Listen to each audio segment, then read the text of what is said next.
ربنا لا تأخذنا إن نسينا أقدرنا ربنا تحمل علينا إسرا كما حملتها على الذين من قبلنا ربنا لا تحملنا ما لا طاقة لنا به فاعف عنا واغفر لنا وارحمنا. munaasabad lagula dabaaldegayay laguna soo dhaweynayay macalin Mudasir oo ka mid ah macallimiinta wax ka dhiga jaamacadda The Unity University isla markaana dhawaan Ilaahay waafajiyay inuu ku soo biiro diinteena suuban ee islaamka ayaa xaflad loogu qabtay xarunta jaamacadda. munaasabadaasi waxaa ka soo qayb galay qaar ka mid ah culimada dalka, macallimiinta iyo ardayda jaamacadda The Unity University, iyagoo ugu horeynba macallimiinta iyo ardaydii halkaasi ka hadashay ay si qalbi furan ugu soo dhaweeyeen macalin Mudasir in Ilaahay waafajiyay inuu ku soo biiro diinta suuban ee islaamka isla markaana uu hayn macallinkii koobaad ee ku soo biira diinta islaamka ee wax ka dhiga jaamacadda The Unity University. ay ugu horeeyeen dhowr macallin oo dhawaan qaatay inay ku soo biiraan diinta islaamka isla markaana hadda ka mid ah barayaasha wax ka dhiga jaamacadda The Unity University, iyagoo Ilaahay uga baryay in macalin Mudasir uu diinta islaamka ee uu dhawaan u qaatay uu ku sugo isla markaana uu noqdo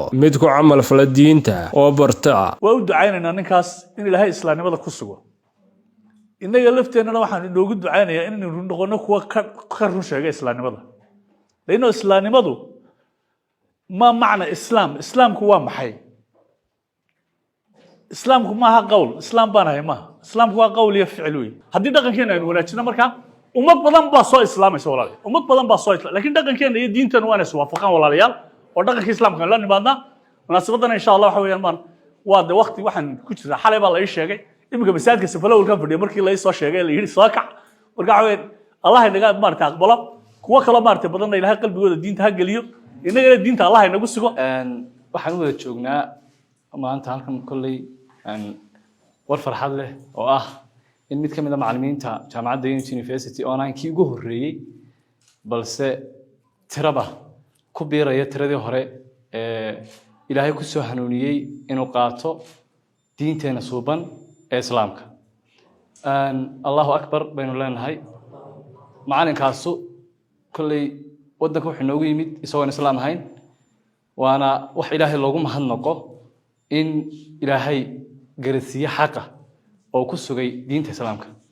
taas waxay inaga inoo tahay kaardahan diilo ah in macallimiinta halka inoogu timid ee aqoonta ka reebanayno ayna inaguna ka gudano xaqii waajibaadkii Ilaahayna saaray ee ahaa inaan dacwadii fidino ama gaarsiino. taasoo qof kasta oo islaama saaran ama waajib ku ah. nabiguna calaysalaatu wasalaam waa kilaha balqo anni walaw aaya.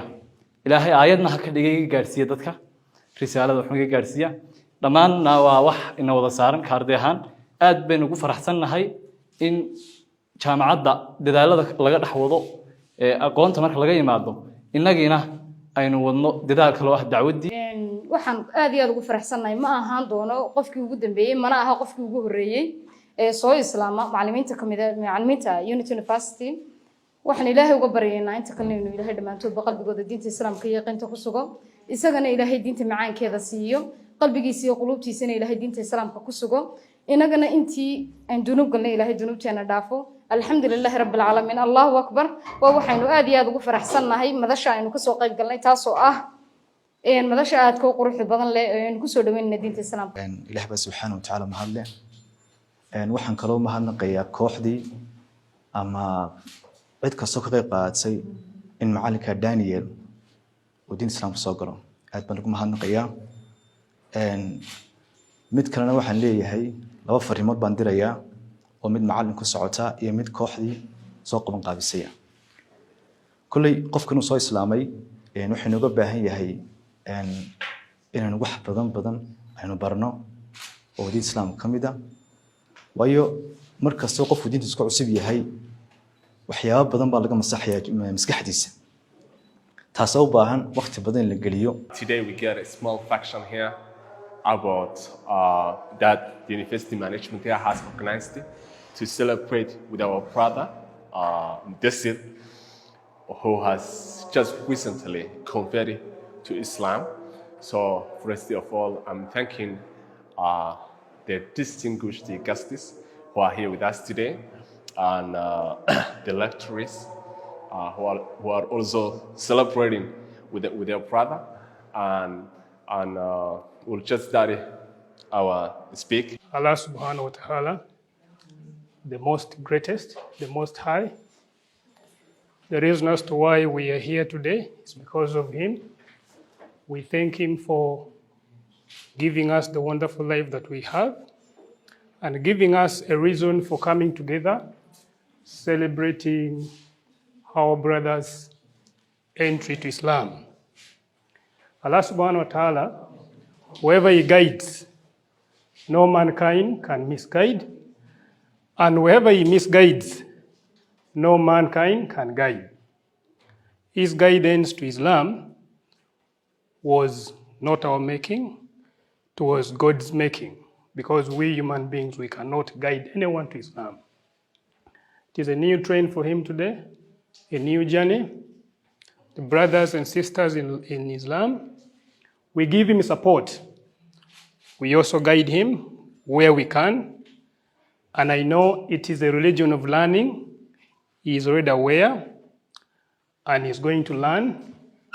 And inshallah, only God knows what he can become.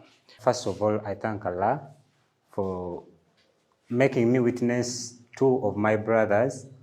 I came this side when we were only two African Muslims. That's me and Yusuf. When I'd just come like 2 weeks, I saw Brother Ayman converting. Now, after close to 1 year, now Brother Daniel has converted. So you might be happy, but then I'm the most happiest. Because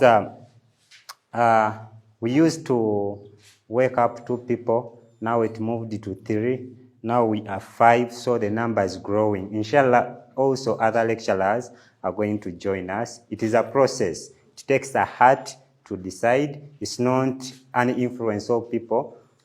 Many people can tell me, I want to join Islam. I first tell them, ask yourself why you want to join.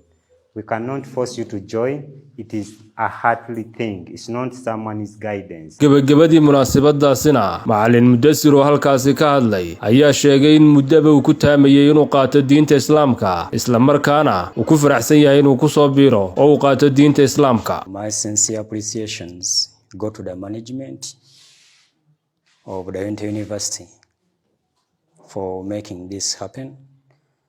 Later at night, I was informed that they had organized in my absence, and I disappointed the whole thing. But I thank Allah because today I'm here to be part of you. Converting to Islam, yes, of course it is a process. I've been here for 1 year. And of course, sometimes someone doesn't come to what he is out of space.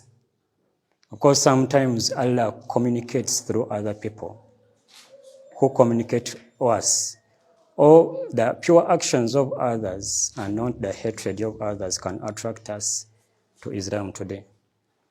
So it is what we show others and what we tell others about the goodness of the religion which can bring them closer to Allah. And before I was Ruyimba's Daniel, and now by the grace of Allah, I'm Mudassir, which is the Muslim name. Now I use Mudassir Ruyimbaz. And it is a great honor to have you here. So my message is, how do we attract other people to Islam who are not Muslims? Is it by segregating them or by making them closer to us so that they can see the actual picture of what Islam is?